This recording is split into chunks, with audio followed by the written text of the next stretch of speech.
반갑습니다. 물리학 레벨 3 1단원 역학의 첫 번째 소단원인 운동과 에너지입니다. 이번 시간은 그중 세 번째 차시로 회전 운동에 대해 공부해 보도록 하겠습니다. 먼저 레벨 2에서 공부했던 원 운동을 다시 살펴보겠습니다. 반지름이 라지 r인 원궤도상에서 운동하는 물체의 위치를 x축으로부터의 방위각 phi를 이용해서 직교 좌표로 표현하면 이렇게 삼각함수로 표현할 수 있고요. 이걸 미분해서 속도를 구할 수 있었습니다. 여기서 오메가는 각 속도의 크기를 의미하죠. 이렇게 되면 위치와 속도의 내적은 항상 0이기 때문에 두 벡터는 모든 곳에서 직교하게 되는데요. 이건 속도를 위치와 어떤 벡터의 외적으로 표현할 수 있다는 뜻이 됩니다. 우리는 이 벡터를 angular velocity, 각 속도로 정의할 수 있습니다. 그리고 속도를 시간에 대해 한 번 더 미분해서 가속도를 얻을 수 있는데요. 가속도의 표현식은 이렇게 위치와 속도 벡터를 이용해서 표현할 수 있었죠. 여기서 알파는 각가속도의 크기였습니다. 그리고 가속도 벡터는 극좌표기를 이용해서 표현하면 가속도의 반지름 방향의 성분과 방위각 방향, 즉 원의 접선 방향의 성분을 명확하게 표현할 수 있게 됩니다. 물론 가속도는 이 식을 직접 미분해서 계산할 수도 있죠. 이때 알파 벡터는 angular acceleration, 각 가속도가 됩니다. 가속도 표현의 두 번째 항에 있는 속도 역시 각 속도와 위치의 외적으로 다시 표현하면 이렇게 정리할 수 있습니다. 그리고 원운동에서는 각 속도가 위치 벡터와 항상 수직이기 때문에 가속도는 더 간단하게 정리되죠. 이 두 개의 식이 바로 원운동에서 나타나는 속도, 가속도, 그리고 각 속도, 각 가속도 사이의 벡터 관계식이죠. 그러니까 극좌표에서 표현된 위치가 r의 크기로 일정하고 여기에 각속도의 크기가 오메가라면 속도는 r 오메가로 phi 방향을 향하게 됩니다. 여기에 각가속도가 알파의 크기로 일정하다면 가속도는 앞에서 구한 것과 완전히 동일하게 나타나죠. 물체의 질량이 m일 때 이런 가속도를 만들어내는 힘은 가속도의 m을 곱하면 되죠. 여기서 반지름 방향의 성분은 항상 구심 방향을 향하고 원궤도를 이탈하지 않게 해주는 구심력이 되었고요. 접선 방향의 성분은 각 가속도를 결정하는 힘이기 때문에 phi 방향의 운동, 즉 회전 운동을 어떻게 하게 될지를 결정하는 힘이 되었습니다. 이제 회전 운동에서의 운동의 법칙이 어떻게 나타나는지 살펴보겠습니다. 질량이 m인 물체가 관성계에 대해서 v의 속도로 운동하고 있는 상황을 생각할게요. 그러면 이 물체의 운동량을 mv로 쓸 수 있었죠. 만약에 이 물체에 힘 F가 작용한다면 운동의 법칙에 의해서 작용한 힘이 운동량의 도함수가 됩니다. 이제 우리는 이 상황을 원점에 대한 회전의 관점으로 볼 건데요. 레벨 2에서 물체의 회전 운동을 가속시키기 위해서는 힘의 위치 벡터를 외적한 토크라는 물리량이 필요했다는 걸 공부했었습니다. 그래서 이 토크에 대한 운동의 법칙을 볼게요. 일단 힘에다가 운동량의 도함수를 넣고 이걸 부분적분 계산처럼 곱미분을 묶어내면 두 번째 항이 0이 되기 때문에 순전히 R 크로스 P의 도함수가 된다는 사실을 얻을 수 있습니다. 우리는 R 크로스 P를 L 벡터로 써서 운동 방정식과 똑같은 꼴의 식을 만들 수 있는데요.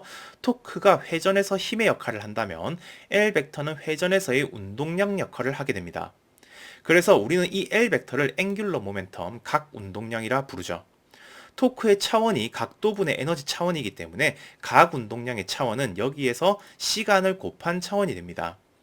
회전에서의 물리량은 차원 표기를 명확히 하기 위해서 단위에 라디안을 집어넣었습니다. 우리가 쓰는 표준 단위기에서는 라디안을 생략해도 무방하죠.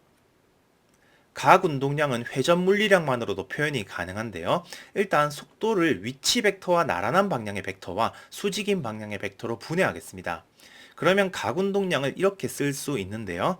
위치의 수직인 방향의 벡터는 원 운동에서의 속도로 해석할 수 있기 때문에 각 운동량은 위치와 각 속도만으로 표현할 수 있게 되죠.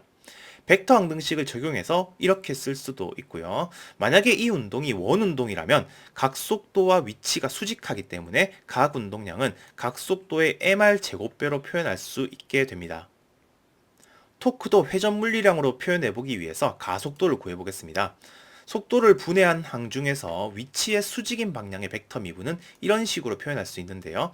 이 식의 속도항에 다시 위치의 나란한 방향인 벡터와 수직인 방향의 벡터를 넣어서 수직 벡터의 미분을 표현할 수 있습니다. 나란한 속도 벡터에 대한 미분은 위치의 나란한 가속도도 있지만 위치의 수직인 가속도 부분이 추가됩니다. 따라서 최종 가속도는 이렇게 쓸 수 있죠. 이제 토크를 위치와 가속도의 외적으로 써서 이 가속도에 대입하면 되는데요. 양쪽 끝에 있는 두 항은 위치 벡터의 나란한 방향이기 때문에 외적 연산에 의해서 사라지고 나머지 세 개의 항만 남게 됩니다. 벡터 항등식을 이용해서 다시 정리하면 이렇게 정리할 수 있습니다. 역시 이 운동이 원운동이라면 각가속도와 위치가 수직하기 때문에 토크는 각가속도의 mr 제곱배로 표현할 수 있죠. 물론 원운동에서의 간단한 결과를 얻기 위해서 복잡하지만 일반적인 벡터 분석을 하는 이유는 물체가 하나의 축에 대해서 회전하지 않는 운동에서는 이 식을 적용할 수 없다는 걸 기억하기 위해서입니다. 레벨 3에서는 하나의 축에 대한 회전만 다루겠지만 회전축이 회전하는 세차 운동 상황이거나 회전하는 비관성계에서 기술을 다뤄야 된다면 나머지 항의 기여를 생각해야겠죠. 이런 건 레벨 4에서 정리하도록 하겠습니다. 에너지도 살펴봐야겠죠. 물체의 운동 에너지는 2분의 1 mv 제곱인데요. 여기서 속도 v를 위치의 나란한 방향과 수직 방향으로 분해해서 써보겠습니다. 그러면 속도 제곱 부분이 각 성분의 제곱이 되고 오메가 크로스 r 제곱은 벡터 항등식에 의해서 이렇게 계산되죠. 이건 역시 원운동 할 때만을 고려한다면 두 번째 항만 남게 되는데요. 우리는 이 에너지를 회전 운동 에너지라 부릅니다. 또 물체의 힘 F가 작용하면 이 힘은 물체에게 F.V만큼의 파워를 제공하게 되는데요.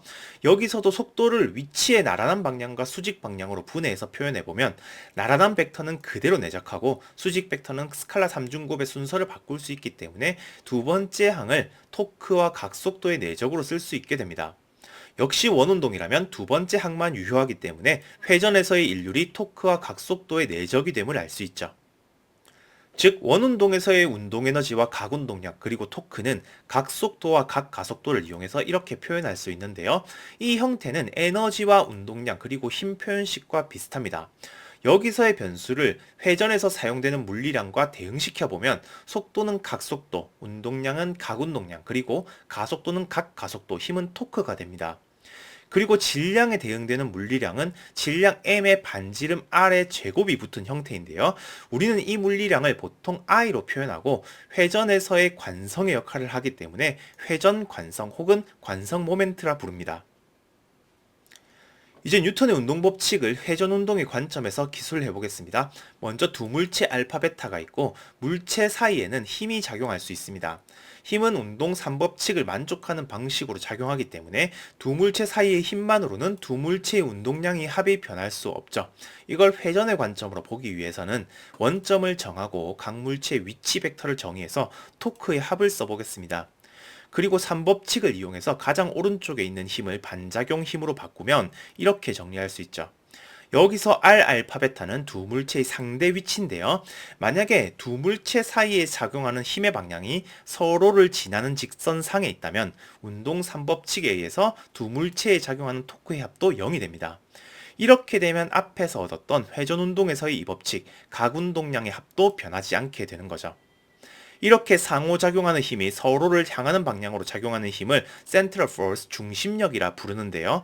자연계에서 작용하는 힘의 방식은 특정한 방향성이 없기 때문에 모두 중심력 형태로 작용하고 시스템의 각운동량도 항상 보존되죠. 입자가 여러 개 있는 경우에는 알파 번째 입자에게 여러 힘이 동시에 작용할 수 있습니다. 그러면 알파 번째 입자의 운동량은 알파 번째 입자에게 작용하는 알자 힘만큼 변하게 되는데요. 이건 알파 번째 입자에 작용하는 알자 토크만큼 알파 번째 입자의 각운동량이 변한다고도 볼 수 있습니다. 그리고 이 힘을 모든 입자에 표시하면 이 시스템의 알자 힘의 합이 0이기 때문에 총 운동량이 변하지 않았습니다. 마찬가지로 작용 반작용에 해당하는 한 쌍의 힘에 의한 토크도 0이기 때문에 이 시스템의 총 각운동량도 변하지 않게 되겠죠. 그래서 외부 힘이 작용하지 않을 때 시스템의 선운동량과 각운동량은 각각 보존되게 됩니다.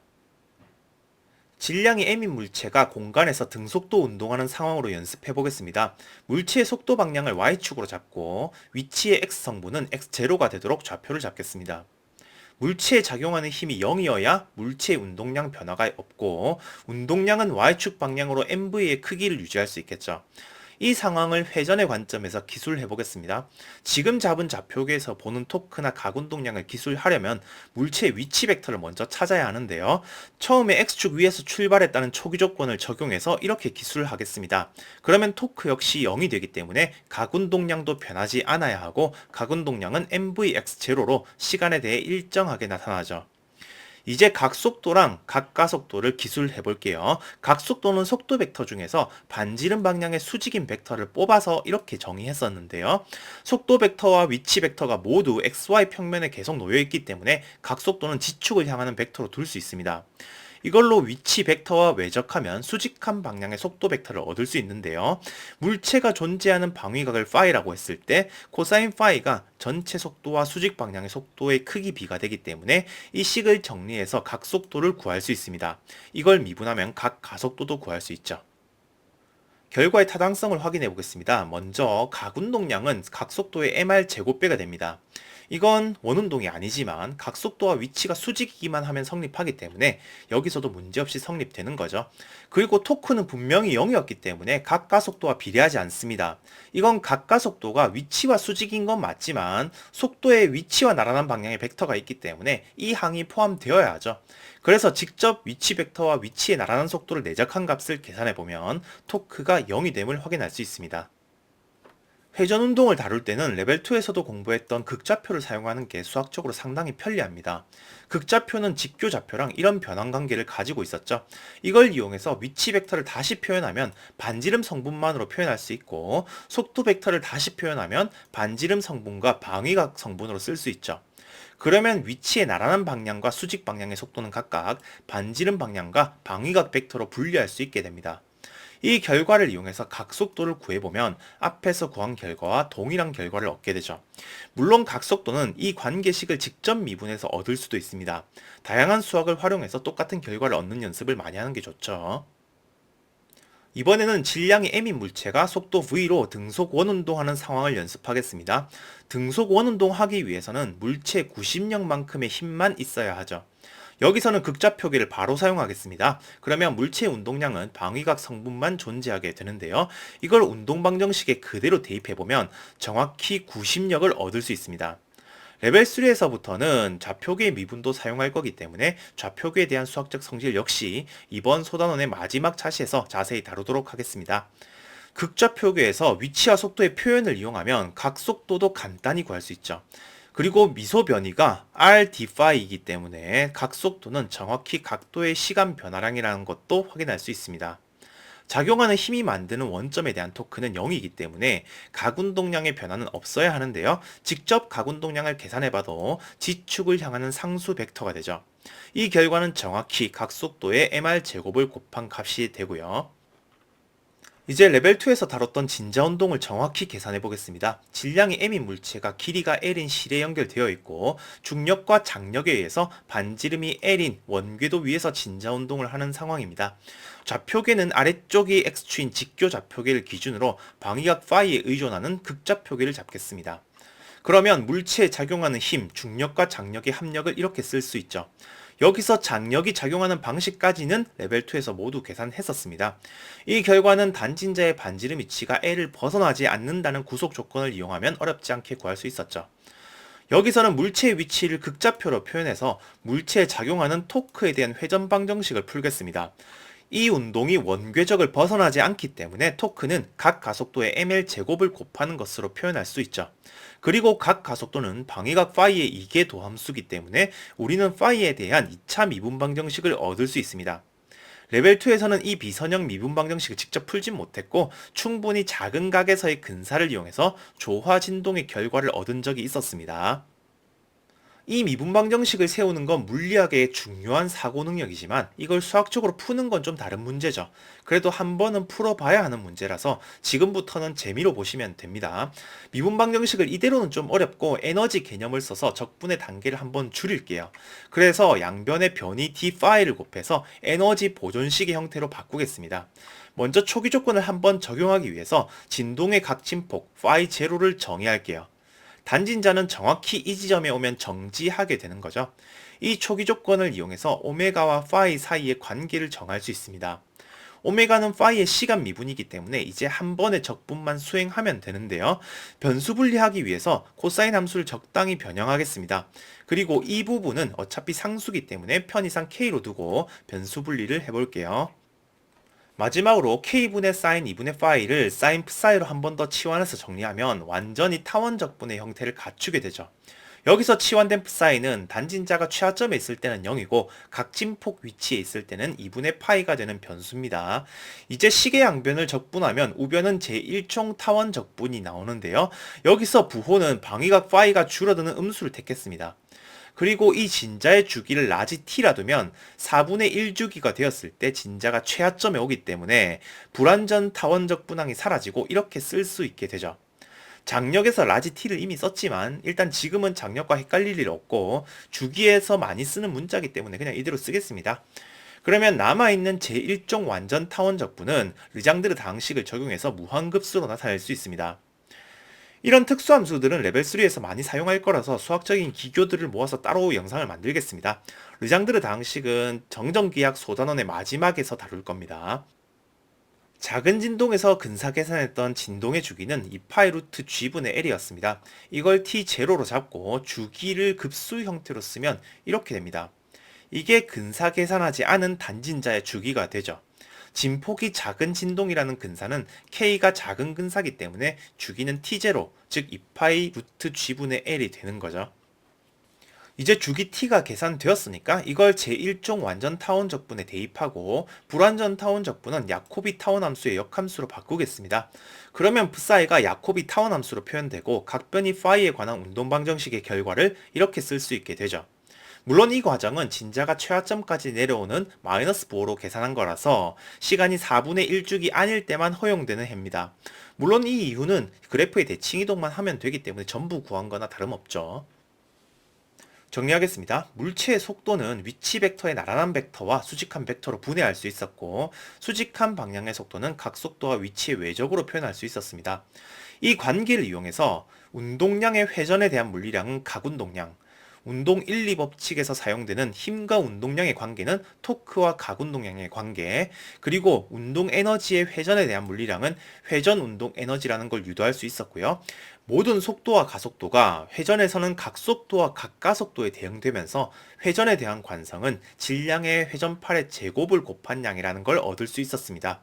그리고 운동 3법칙에 적용되는 작용 반작용의 법칙은 중심력일 경우에 토크에도 그대로 적용할 수 있었는데요. 이걸 시스템으로 확장하면 시스템의 외력이 작용하지 않을 때 각각 운동량과 각운동량이 보존됨을 보증해주는 법칙이었습니다. 오늘은 여기까지 공부하겠습니다. 감사합니다.